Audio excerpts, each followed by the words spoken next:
एक सरल भाव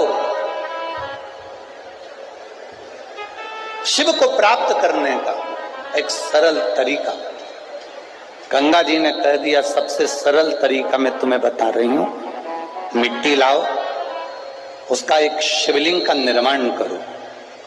वो शिवलिंग का निर्माण करोगे और निर्माण करने पर उस शिवलिंग को बनाते समय तुम्हारे हृदय में जो भाव आएगा, देवाधिदेव महादेव तुम्हारी वो मनोकामना उसी क्षण पूरा कर देगा। निर्माण के समय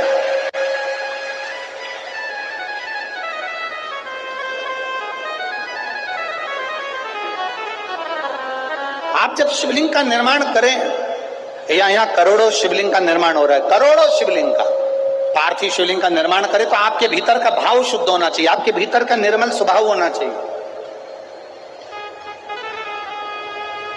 हम तो कथा सुनने वालों को भी कहते हैं कि कथा सुनते समय आपके हृदय में कपट का भाव मत आन देना, बेर का भाव मत आन देना। सती मैया कथा सुनने के लिए अगस्त ऋषि की यहाँ गई थी, कुंभज ऋषि की यहाँ गई थी और कथा सुनते सुनते उनके मन में आ गया था, मेरे पति मुझे यहाँ कथा सुनाने के लिए लेकर आए हैं, इससे अच्छा कि मैं जलकर भस्म हो जाऊं। तो सती मैया को जलकर भस्म होना पड़ा। शिवजी के मन में कथा सुनते सुनते आ गया था कि मेरा मन करता है कि मैं राम का दर्शन करूं, तो शिवजी को राम का दर्शन हो गया। जो शिव महापुराण की कथा के पंडाल में बैठकर, पंडाल के क्षेत्र में कहीं पर भी बैठकर जो कामना करता है, देवाधिदेव महादेव उसको 3 महीने के अंदर पूरा कर देता है। ये शिव तत्व। एक पत्र आए हैं, देखिए पत्र तो आज बहुत सारे आ गए, पढ़े कौन इतना महाराज।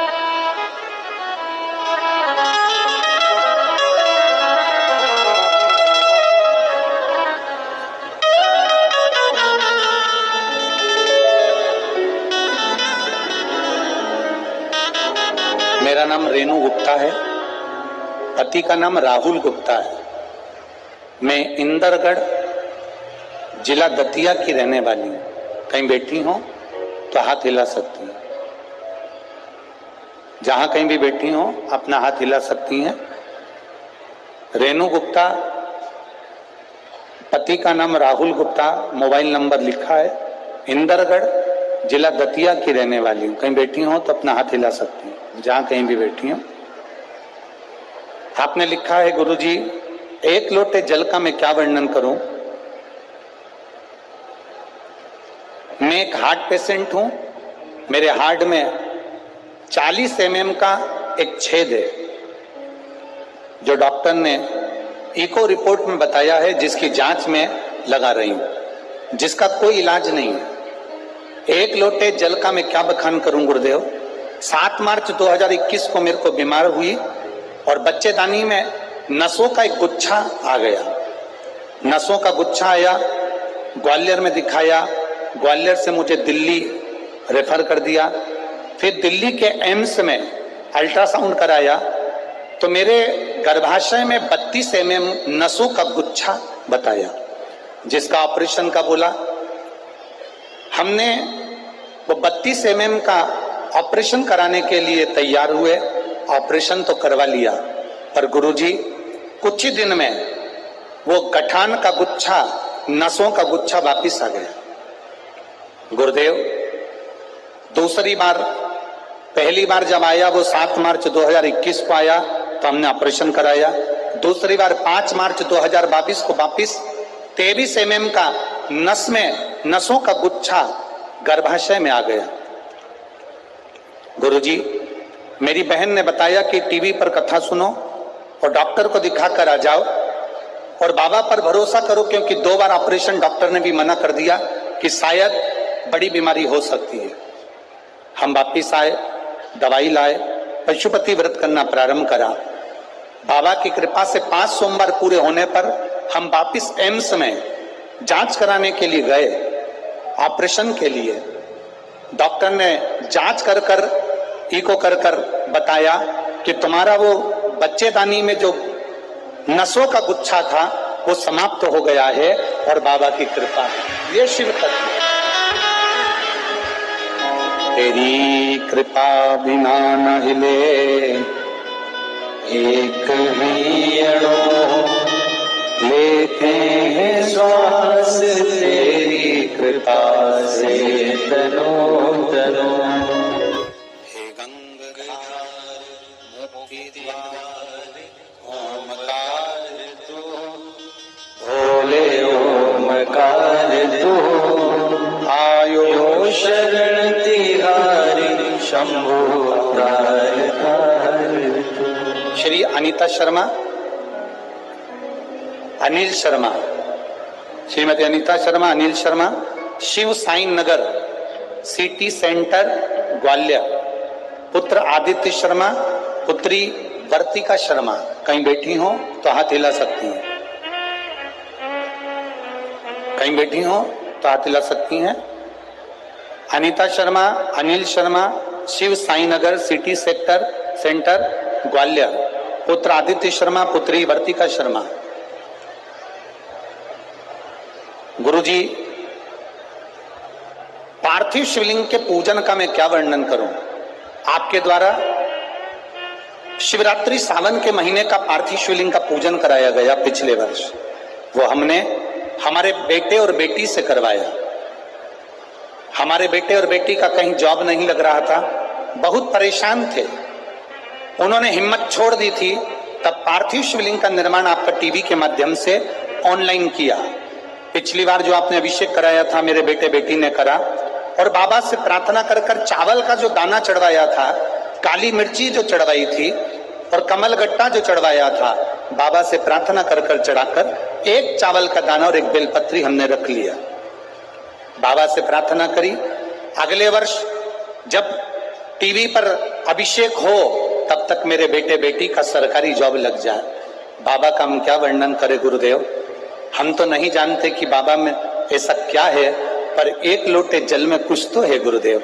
एक वर्ष भी पूरा नहीं हुआ, मेरे बेटे का केंद्र सरकार के ग्रुप बी राजपत्रित अधिकारी के पद पर मेरे बेटे का हो गया, और मेरी बेटी का एमबीबीएस में परीक्षा में सफलता प्राप्त हो गई। हम यहाँ बाबा को नमन करने के लिए आए हैं। यह शिव तत्व ओ घड़ी है। बोल बम का नारा है, शिव की भक्ति का एक अनूठा तत्व है। खाली न जाता कोई, बहुत बढ़िया, हाँ बोलिए। खाली दर पार्वती जी ने पार्थिव शिवलिंग का पूजन किया, आराधना, श्रृंगार किया, कृपा हुई, भोलेनाथ जी प्रकट हो गए। शिव जी ने प्रकट होकर पार्वती जी से कहा, पार्वती मांगो तुम्हें क्या चाहिए। पार्वती जी जो मांगने के लिए बैठी थी वो तो पार्वती जी ने मांगा ही नहीं। पार्वती मैया जो मांगने बैठी थी वो तो मां जगत जननी पार्वती ने मांगा ही। पार्वती जी ने नहीं मांगा। शिव जी कह रहे हैं पार्वती मांग लो तुम्हें क्या चाहिए। पार्वती जी कह रही हैं प्रभु अगर देना चाहते हो तो इतना वर दे दो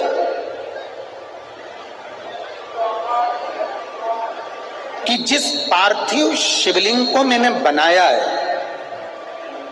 ये जो मिट्टी का शिवलिंग मैंने निर्माण किया है, पार्थिव शिवलिंग जो मैंने बनाया है, ये संसार सागर में कभी भी नष्ट ना हो, और पार्थिव शिवलिंग का निर्माण करने वाला कभी बर्बाद ना हो, वो उन्नति पर चढ़ता चले।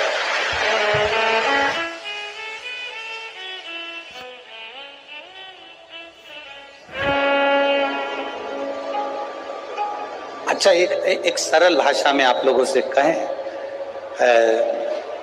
परम पूज्य शास्त्री जी दद्दा जी महाराज,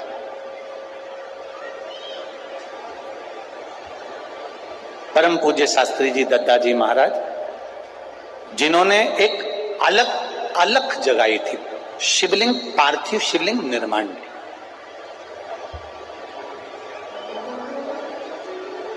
उनके जितने शिष्यों, उनके जितने शिष्य, मैं उनसे निवेदन करूंगा, आप अपनी जिंदगी में देखना कि आपके गुरु ने, और हम सबके गुरु हैं वो केवल जिन्होंने गुरु मंत्र लिया उन्हीं के नहीं, आदरणीय गद्दा जी संपूर्ण भारतवासियों के गुरु, संपूर्ण। उन गद्दा जी ने जो शिवलिंग का निर्माण करवाया था, जो शिवलिंग का निर्माण करवाया, और जिन जिन ने उनके साक्षी में शिवलिंग का निर्माण करा, वो नीचे की ओर नहीं गया, वो ऊपर की ओर ही बढ़ा है, ऊपर की ओर बढ़ा, उन्नति की ओर। क्योंकि मां जगत जननी स्वयं देवादिदेव महादेव से कह रही हैं, भगवान शंकर से कह रही हैं कि जो ये मैंने जो पार्थिव शिवलिंग बनाया है, प्रभु इतनी सी कृपा करना कि ये नष्ट ना हो, ये नष्ट।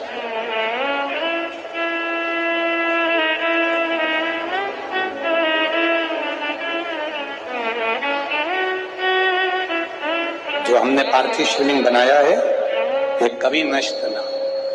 शिव जी ने कह दिया, बाबा भोलेनाथ जी ने कहा, सुनो पार्वती, तुम्हारे द्वारा बनाया हुआ ये शिवलिंग मेरी साक्षी का प्रतीक रहेगा। और इस तमिलनाडु की पावन धरा पर कांचीपुरम में एकाम्बेश्वर महादेव के रूप में ये विराजमान रहेगा। पार्वती जी बोली ये तो मिट्टी का है, टूट जाएगा। शिव जी कहते हैं इस ब्रह्मांड में जब तक इस पृथ्वी पर कहीं पर भी पार्थिव शिवलिंग का निर्माण इस भूमंडल पर देव, असुर, मनुष्य जो करेगा, पूरे ब्रह्मांड में, पूरे पृथ्वी पर कहीं पर भी अगर पार्थिव शिवलिंग का निर्माण प्रतिदिन कहीं ना कहीं हो रहा होगा, जब तक मृत्यु लोक पर पार्थिव शिवलिंग बनता रहेगा तब तक ये शिवलिंग कभी नष्ट नहीं होगा और ये सदा बना, सदा बना।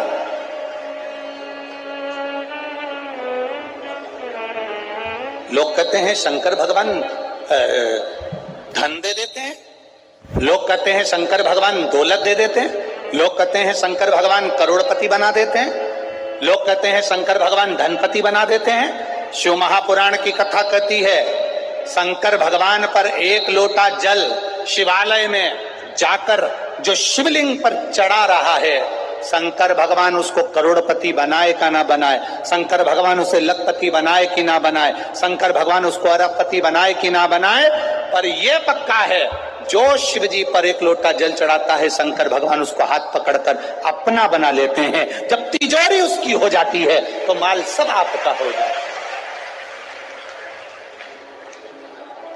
मेरा देवादिदेव महादेव अपना बना रहा है, मेरा शिव अपना बना रहा है।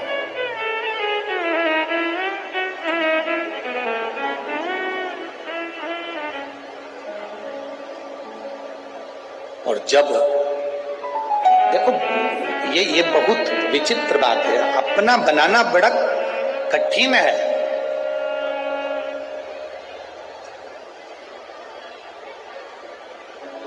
पति पत्नी को साड़ी ला कर दे दे, जरा ध्यान से सुनना। पति पत्नी को जेवर दिला दे, पति पत्नी को सारा सामान ला कर दे दे, पत्नी पति के लिए भोजन बना दे, पत्नी पति के कपड़े धो दे, पत्नी पति के लिए आगे बढ़ बढ़ कर काम कर दे, पति पत्नी को सामान ला कर दे रहा है, वस्तु ला कर दे रहा है, उसको जो चाहिए सब ला कर दिया, पर पति का स्वभाव सबसे अच्छा हो और पत्नी से अच्छा ना हो, या पत्नी का स्वभाव सबसे अच्छा हो और अपने पति से अच्छा ना हो, तो फिर समान की कोई मूलता है क्या? समान की कोई मूलता, समान की क्या मूल? वाणी ऐसी बोलिए जो मन का आपा होए, आज के जमाने में वाणी ऐसी बोलिए जो जम के झगड़ा, और उससे मत बोलिए जो तुमसे तगड़ा। आजकल का माना थोड़ा उल्टा है, बोलो प्रेम की वाणी। आप सामान ला दिए, वस्तु ला दिए, दौलत ला दिए, धन ला दिया, मकान बना दिया, जायदाद बना दी, संपदा बना दी, कपड़े ला दिए, जेवर ला दिया, पर आपका स्वभाव भी तो ठीक होना चाहिए। आपका स्वभाव अच्छा हो।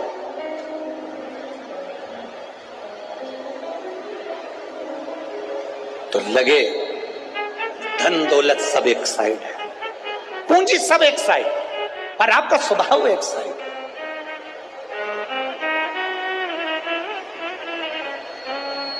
भाई बहुत बहुत अंतर आता है चीजों में। एक अनुभव आपकी जिंदगी में लगा कर रखिएगा।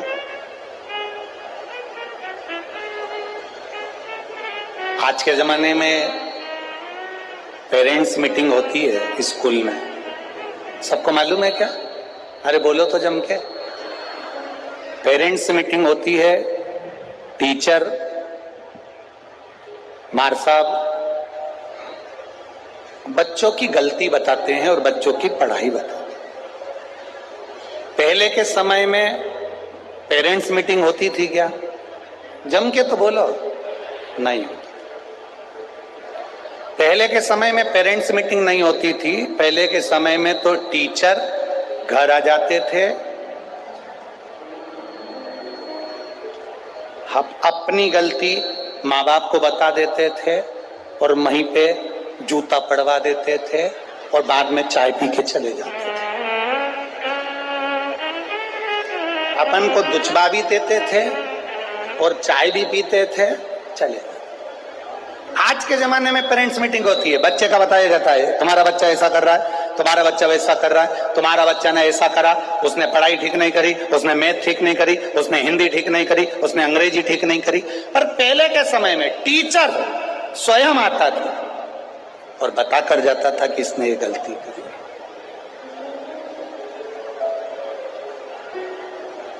पहले के समय में बस अंतर यही है। आज के गुरु में और पहले के गुरु में एक अंतर भारी है।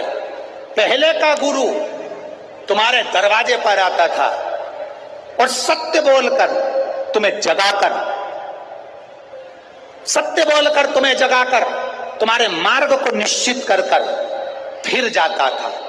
आज का गुरु अपनी जगह पर बैठा रहता है, तुम पार लगो तो ठीक, ना लगो तो ठीक, उसको कोई मतलब नहीं है। उसको तो केवल एक मतलब है कि गुरु फिरे बाजार में, हमसे दीक्षा लेओ, नरक पड़ो चाहे स्वर्ग जाओ, पर लिफाफा हम को देओ।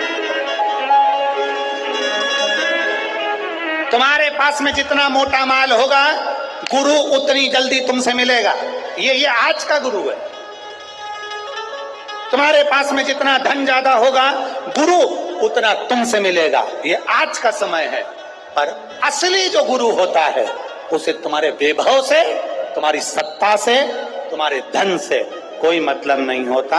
वो तो एक जैसा होता है, जो आया उसका है, भजन करेगा, कीर्तन करेगा, मार्ग प्रशस्त करेगा और चला जाएगा। उसका काम कितना, बस तुम्हें जगाना, तुम्हें जागृत करना।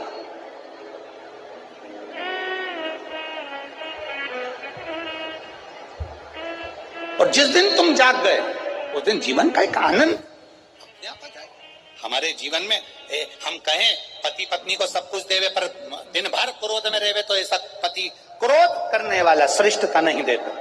पत्नी सारा घर का काम करे, सारा घर का काम करती है पत्नी। एक बहू सारा घर का काम करती है। किसी सास से पूछो तुम्हारी बहू कैसी है? बहुत बढ़िया महाराज, पूरा काम अच्छा करती है, दिन भर बच्चों को संभालती है, सारा किचन, भोजन, रसोई घर सब संभालती है, सब अच्छी है, बहुत बढ़िया महाराज, बहुत अच्छी है। नहीं महाराज, अच्छी तो बहुत है, बस बस एक काम पूरा है उसका, क्या? बोलती है। गुरुजी, कोई ऐसा हो जाएगा क्या कि मेरी बहू की जीवान मीठी हो जाए?